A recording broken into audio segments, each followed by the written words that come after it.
हामी राज संस्था नै अबको चाहिँ विकल्प हो, अर्को विकल्प छैन। यही कुरालाई हामीले यहाँ राखेका छौँ। यो विचारधाराको चाहिँ आज आरम्भ भएको चाहिँ हाम्रो चाहिँ सर्वमान्य नेता किशोरी महतोजी हुनुहुन्छ भने विभिन्न सङ्घ संस्थाका नाम पारेका साथीहरू जुडेका छौँ। हामी हात जोडेर भन्छौँ यो देश बचाउनको लागि नेपाल बचाऊ, नेपाल बनाऊ। यहाँ सम्भावनाहरू धेरै छन्। हामीसँग हिमाल, पहाड तराईका सम्भावनाहरू छन्, तर खाँचो छ, नेपाली मनको खाँचो छ। अब घर घरबाट, टोल टोलबाट, परिवार सहित आएर चाहिँ हामी सडकमा आऊ, शान्त किसिमले अगाडि बढौँ। के आएर देश बेचुवाहरू, दलाली दल, के राजनीतिक दलका अनुत्तरदायी नेताहरूले घुँडा टेक्नेछन्। हामी सबै मिलेर यिनीहरूलाई माफी दिउँला। यदि यिनीहरूले आफ्ना गल्ती स्वीकारेर न त मस्तक हुन्छन्, जनतासँग माफी माग्छन् भने हामी यिनीहरूलाई क्षमादान दिन सक्नेछौँ, तर जनतासँग सोधेर मात्रै। तसर्थ अब मैले समय नलिएर मैले आफ्नो वचन यहाँ राखिदिएको छु। झुन्डमा बसेर होइन, दरबारलाई झुक्याएर होइन, जनतालाई झुक्याएर होइन, विदेशलाई झुक्याएर होइन, नेपाल नेपालीले बनाउने हो, नेपाल नेपालीले बचाउँ। हामीसँग विकासका हाइवे छन्, हामी शिक्षाका, स्वास्थ्यका, विकासका हाम्रा साधन स्रोतहरूलाई प्रयोग गर्ने हामीसँग प्रशस्त मार्ग छन्। यहाँ देखेका साथीहरू हामी जनतामा चाहिँ हात जोड्न आएका छौँ। आदरणीय नेपाली दाजुभाइ दिदीबहिनीहरू देश विदेशमा हुनुहुन्छ, हिमाल पहाड तराईमा हुनुहुन्छ, कृपया अब साथ दिनुहोस्। समय आयो, अब ढिला नगरौँ। म अब समय नलिएर मेरो भूमिकाको रूपमा वाचन गर्नेछु। पछि यहाँको प्रश्नको क्रममा हामी सबैले उत्तर दिनेछौँ। म अब वाचन गर्न गएको छु हाम्रा अपिलहरू। पत्र सङ्ख्या 2-7879, चलानी नम्बर 02, मिति 2078 साल, भाद्र 25 गते शुक्रबार। विषय राष्ट्रवादी प्रजातान्त्रिक आन्दोलन नेपालको अपिल। देश विदेशमा रहनुभएका आदरणीय नेपाली दाजुभाइ दिदीबहिनीहरू तथा विज्ञ आम सञ्चारकर्मी साथीहरू, राष्ट्रवादी अभिवादन, नमस्कार स्वीकार्नुहोस्। आदिमकालदेखि सनातन वैदिक राजा महाराजाहरूले लोक कल्याणकारी राज्य व्यवस्था चलाउँदै आएको यस हिम्मत खण्ड नेपाल अधिराज्य ओमकार समुदायका धर्मको उद्गम स्थल र सनातनी संस्कार तथा सभ्यताको पुण्य तपोभूमि हो। भौगोलिक, सांस्कृतिक, जैविक विविधता र सुन्दरताले भरिपूर्ण नेपालमा साना ठुला दलहरूले राजनीति गरे। हुनु नहुनु भयो, तर नेपाल र नेपालीको हक हितमा उल्लेख्य केही भएन। राजनैतिक स्थायित्व कायम भएन। नेपालको स्वतन्त्रताको विगतमा 7 दशकमा 7-7वटा संविधान जारी भए, 5 पटक राजनैतिक व्यवस्था परिवर्तन भए, 2वटा संविधान सभा निर्वाचन भए, 2047 साल यता 26 पटक प्रधानमन्त्री बनाइए। यसै पृष्ठभूमिमा हामीले प्रश्न यहाँ उठाएका छौँ, के मुलुक संविधान र राजनैतिक व्यवस्था परीक्षणको प्रयोगशाला मात्रै हो भन्ने प्रश्न आम नेपालीका मनमा सुल जस्तै भएर उभिरहेको छ। नेपाल संविधान 2072ले आन्तरिक रूपमा नेपालका राजनैतिक दलहरूलाई मुलुक लुट्ने, बर्बाद गर्ने कार्यमा अभयदान प्रदान गरेको देखिन्छ भने बाह्य रूपमा मुलुकभित्र वैदेशिक स्वार्थ पूर्तिका लागि मार्ग प्रशस्त गरी अन्तर्राष्ट्रिय रणमैदान बनाउने तर्फको यात्रा तय गराएको पुष्टि हुँदैछ।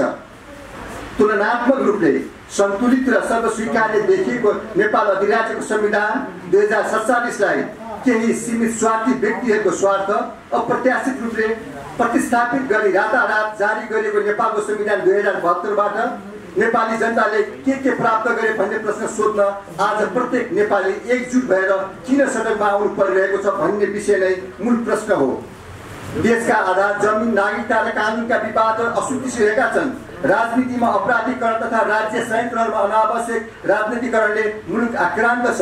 निषेधको राजनीति, अनौठो राजनीतिक गठबन्धन, नीतिगत चरम भ्रष्टाचार, बुद्धि पलायन तथा युवा पलायन, अन्तर्तायी प्रवृत्ति विगत 3 दशकको मूल्यहीन राजनीतिको उपज बनेको छ। विश्व मानवता, आतंकवाद र स्वतन्त्र देशको हक अधिकारको सन्दर्भमा नेपालले सिर ठाडो गरेर राख्न सकिने तथ्यगत 100 प्रश्नहरू छन्। राज्यका स्रोत साधन र सम्भावनाहरूको दोहन भएका छन्। रोग भोग र बेरोजगार व्यवस्थापनका नाममा ऋणको भार झन्झनै चुलिँदै आएको छ। विकास र सुधारका नाममा गुठी, मठ, मन्दिर समेत सुरक्षित रहेनन्। कोभिड-19 त्रासका नाममा ब्रह्मलुट भए, सडक र सदन सबै कब्जा भए, सरकार र प्रतिपक्षको हुन छुट्याउने आधारै भएन। आदरणीय नेपाली दाजुभाइ दिदीबहिनीहरू, सामाजिक सद्भावका जगहरू खलबलिएका छन् भने राष्ट्रिय स्वाधीनतामा खेलासी गरिएका छन्। सरकार र संवैधानिक निकायलाई निकम्पा पारेका छन्। अन्तर्राष्ट्रिय सम्बन्ध र कूटनीतिक क्षमता बेकम्पा बनाइएका छन्। यसरी नै विगतको भौगोलिक विभाजनलाई सुदृढ गर्नुको सट्टा वैदेशिक स्वार्थ पूर्तिका लागि ल्याइएको संहिता र भ्रष्टाचारको सुनामी आदिलाई मुलुकले थान्न नसक्ने स्पष्ट भइसक्यो। संघीय समाजवादका नाममा नियुक्ति र अवसर प्राप्तिका क्षेत्रमा भ्रष्ट र झोले कार्यकर्ताहरूको नियुक्तिले संवैधानिक प्रावधानलाई गिजाइरहेको चाहिँ देखिन्छ। कुनै पनि मुलुकको आफ्ना सनातनी मूल्य मान्यता, ऐतिहासिक धरोहर, परम्परा र अवशेषलाई ध्वंस गरेर अर्थात् इतिहासलाई मेटेर वर्तमान र भविष्यको बाटो पहिल्याउन सकिँदैन भन्ने हाम्रो ठहर छ। नेपालको संविधान 2072 को मार्ग विध्वंसमा सफल, तर मुलुकको पहिचान, परम्परा र संस्कृतिको संरक्षण सम्बन्ध तथा भविष्यको मार्ग पहिल्याउन असफल साबित भइसकेको हाम्रो ठहर छ। मूल्यहीन राजनीति र अमृतदायी नेतृत्व प्रवृत्तिका पन्जाबाट अब देशलाई मुक्त गराउने बेला आएको छ। यो जरुरी छ। मुलुकका पहिचान, परापूर्व कालदेखिका प्रथा, नेपालको भू राजनीतिक अवस्था, संवैधानिक राज संस्था, प्रजातन्त्र र सनातन हिन्दू अधिराज्य नै मुलुक सुहाउँदो वैकल्पिक राजनैतिक अवधारणा हो। एकताका प्रतीक राज संस्था, राष्ट्रिय सेना र नागरिक बलमै अबको वैकल्पिक शक्ति हुन्। अतः यस्तो अपूर्ण, अस्वीकार्य, वैदेशिक स्वार्थपूर्तितर्फ अग्रसर नेपालको संविधान 2072 लाई प्रतिस्पर्धी गरी नेपालको संविधान 2047 को पुनर्स्थापनाका लागि राष्ट्रवादी देशभक्तहरू आफ्नो दल र संस्थाको पहिचान कायम राखी नेपालको झण्डा मुनि गोलबद्ध भई राष्ट्रवादी प्रजातान्त्रिक आन्दोलन सञ्चालन हुनु अत्यन्तै अपरिहार्य देखिएको छ।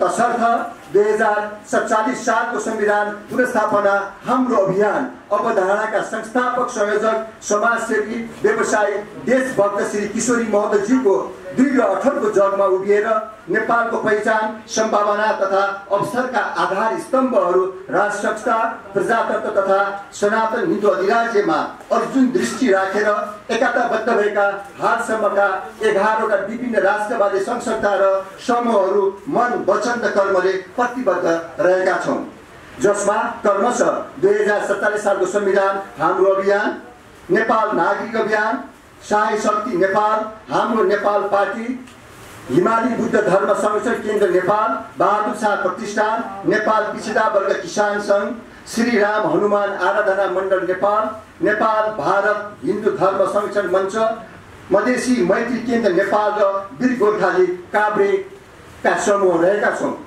विभिन्न दल र संस्थागतसँग वार्ता भइरहेको हुँदा पछि क्रमशः आम जानकारी गराउनेछौँ।